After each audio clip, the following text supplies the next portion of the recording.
A new passage from the Ethiopian Bible has just come to light, and what it reveals about Jesus' resurrection is deeply unsettling, not because it feels strange or unbelievable, but because it is so specific. It describes exactly what Jesus said and did during the 40 days after he rose from the dead. These teachings were so politically dangerous that they were quietly removed from the Bible the rest of the world received. The Western Church claimed almost nothing happened in those 40 days. The Ethiopian Bible tells a very different story, and once you hear what this passage actually contains, you will never read the resurrection story the same way again. Here is the passage they never wanted you to read. In the Western Gospels, Matthew, Mark, Luke, and John, the most important event in human history gets almost no follow-up. The tomb is empty. Jesus appears briefly to his disciples. He ascends to heaven. Then silence. For billions of people, that silence has been accepted as the complete story. But it is not. Inside the Ethiopian Orthodox Bible, a collection of 81 books far older and far less altered by imperial influence than anything the Roman Church produced, there exists a detailed record of what actually took place in those 40 days between the resurrection and the ascension.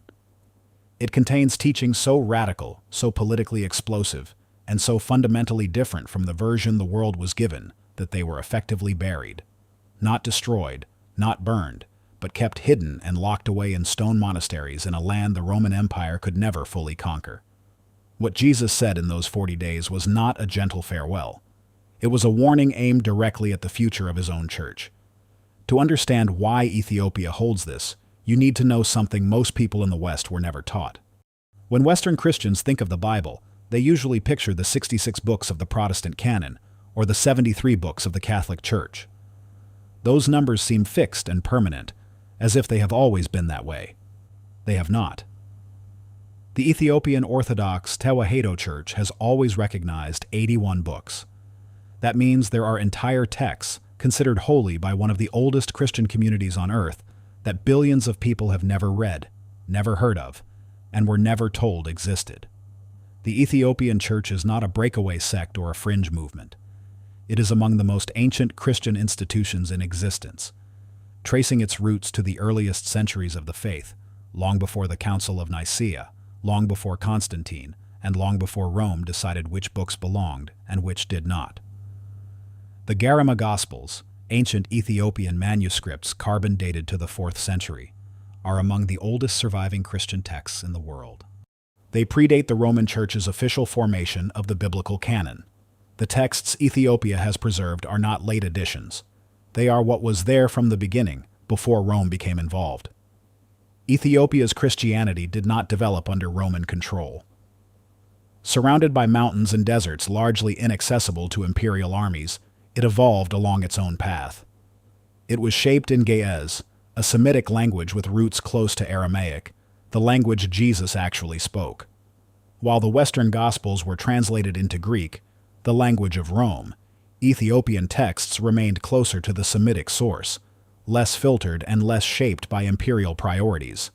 Many scholars argue they stayed closer to the original. For years, Western academics dismissed this as mere folklore, too obscure and too strange. But ignoring it did not make it disappear. The most famous book preserved only in the Ethiopian canon is the Book of Enoch.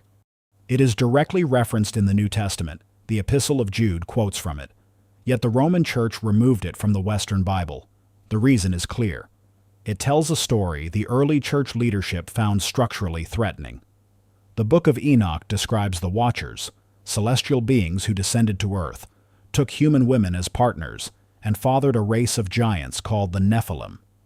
These fallen beings also shared forbidden knowledge with humanity, the crafting of weapons, secrets of the hidden world, the arts of war and deception. It is a story of divine beings abusing their power and unleashing chaos. For an institution that needed to project unquestioned divine order through its own hierarchy, this was not a story they wanted people reading. Ethiopia kept it anyway. The Ethiopian canon also includes the Book of Jubilees, sometimes called the Little Genesis, which retells the Genesis story with added detail and introduces a solar calendar that conflicts with the Roman ecclesiastical calendar. A community following a different calendar cannot be fully synchronized or absorbed into an imperial religious system. There are also 15 additional texts found only in the Ethiopian Bible. These offer a different account of early Christian history, shaped by something other than the priorities of power. This is what Ethiopian monks have guarded for centuries, not folklore, but the suppressed record of what early Christianity actually looked like before Rome decided what it was allowed to say. If Ethiopia preserved the books Rome did not want anyone to read, what did it preserve about the resurrection itself? The text is called the Mashafa Kidan, in English, the Book of the Covenant. It is a physical manuscript handwritten in Ge'ez on treated parchment, copied generation after generation in highland monasteries. Ethiopian clergy regard it as direct evidence of what Jesus taught his disciples during those 40 days. Not a metaphor, not a later interpretation. A record. The portrait of Jesus that emerges from the Mashafa Kidan looks almost nothing like the figure most Western Christians were taught. In the Western Gospels, the post-resurrection Jesus is deliberately understated. He appears in a locked room, walks on the road to Emmaus, stands on the shore of Galilee, gives a short final commission, and ascends. That is it.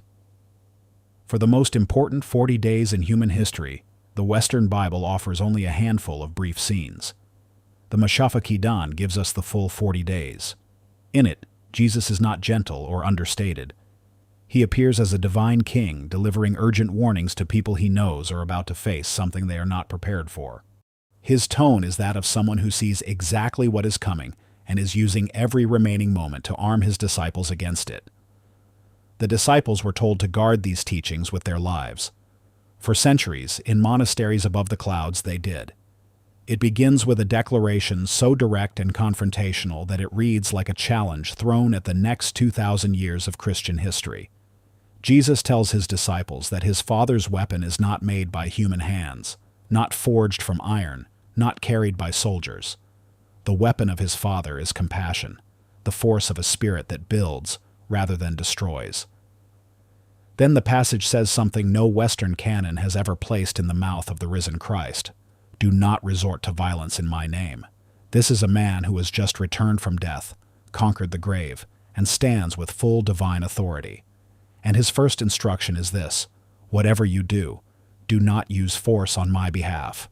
In a world where crusades, inquisitions, and centuries of religious warfare would later be carried out in his name, these words hit like an explosion.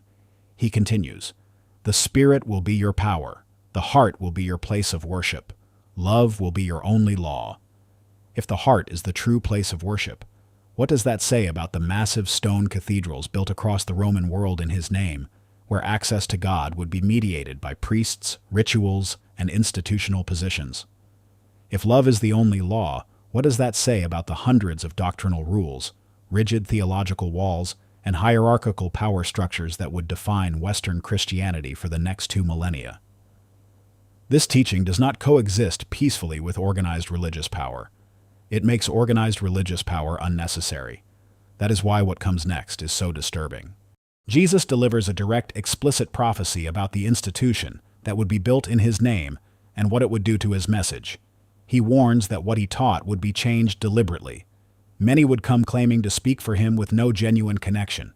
His words would be twisted, reinterpreted, and sold for personal advantage. Enormous structures of stone and gold would be erected and presented as the houses of God, while actually serving the interests of the men who controlled them. The transformation of the human heart would be replaced by performance, ritual, and spectacle designed to produce obedience rather than awakening. He tells his disciples, "Look for me in quiet places, in simple and humble spaces, because that is where my true message will remain." Within a few centuries, Christianity became the official state religion of the Roman Empire. The wandering teacher from Galilee became the figurehead of the most powerful institutional apparatus in Western history. Churches became political headquarters. Bishops became princes. The poor, whom Jesus had repeatedly centered, became the population the institutional church most consistently failed. Ethiopian tradition does not call this an accident. It calls it the betrayal he saw coming, the one he warned his disciples about 40 days after rising from the dead. And it happened almost exactly as he said.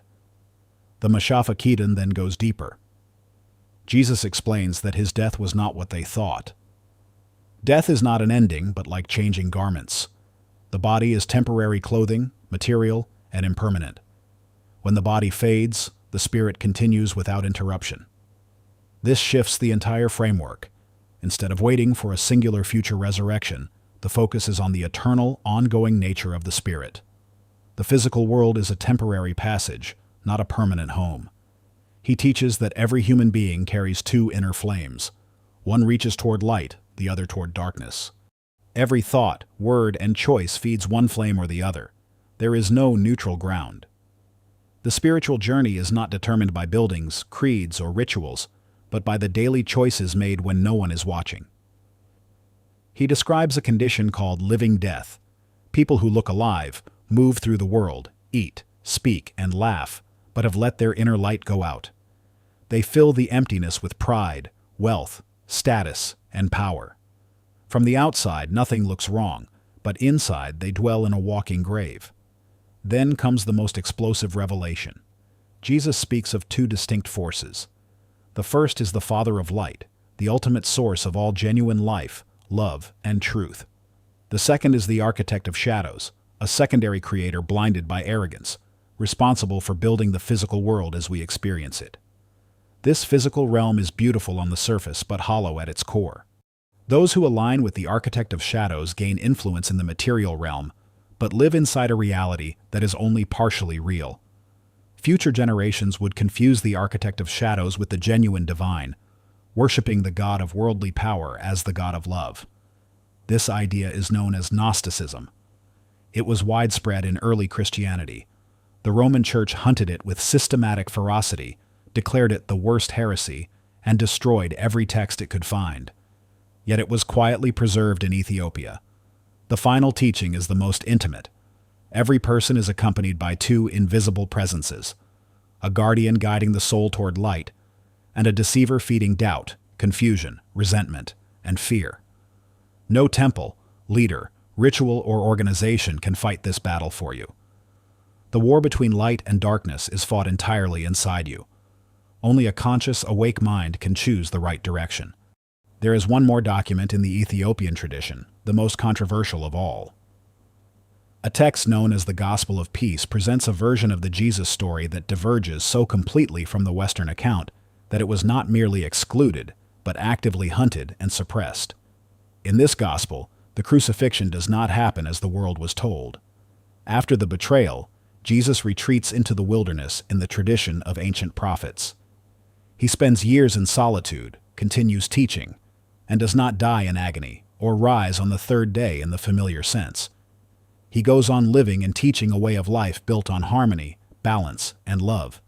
He calls the earth a nurturing mother, God a caring father, rivers cleansing angels, and trees life-giving angels. He walks barefoot through fields, blessing those who plant seeds. He teaches that heaven is not a distant place, but a quality of presence you can inhabit in every moment. This message was buried deepest because in the 4th century, the Roman Empire needed a unifying faith with central authority. A living teacher who said the heart is the true sanctuary, love is the only law, and nature reflects the divine does not hold an empire together. It dismantles it. A suffering hero who died for humanity's sins required an institution to interpret and control. So the crucified Jesus became the official story. The living Jesus was left in the keeping of Ethiopia. None of this is coincidence. Ethiopia's role as guardian of suppressed sacred knowledge stretches back more than 1,000 years before Jesus. The Ethiopian people trace their spiritual lineage to Solomon and the Queen of Sheba, known in their tradition as Makeda. Their son Menelik I founded the Solomonic dynasty. According to tradition, Menelik brought the Ark of the Covenant from Jerusalem to Ethiopia, where it remains guarded by a single celibate monk in Axum, generation after generation. This is the land that kept the Ark, the Book of Enoch, the Book of Jubilees, and the Mashafa Kaidan when Rome hunted every copy. When Jesus' most dangerous teachings needed a place to survive, Ethiopia was already there, already keeping what the empire had decided the world was not allowed to have. You now know what the monk knows. You know what the passage says. The question is not whether you believe all of it. The question is why you were never given the chance to decide for yourself. If what you just heard matters to you, subscribe. There is more being kept that has not yet been brought into the light, and the people who were never supposed to hear any of this are exactly the ones who deserve to hear what comes next. Leave your thoughts in the comments. We read everyone.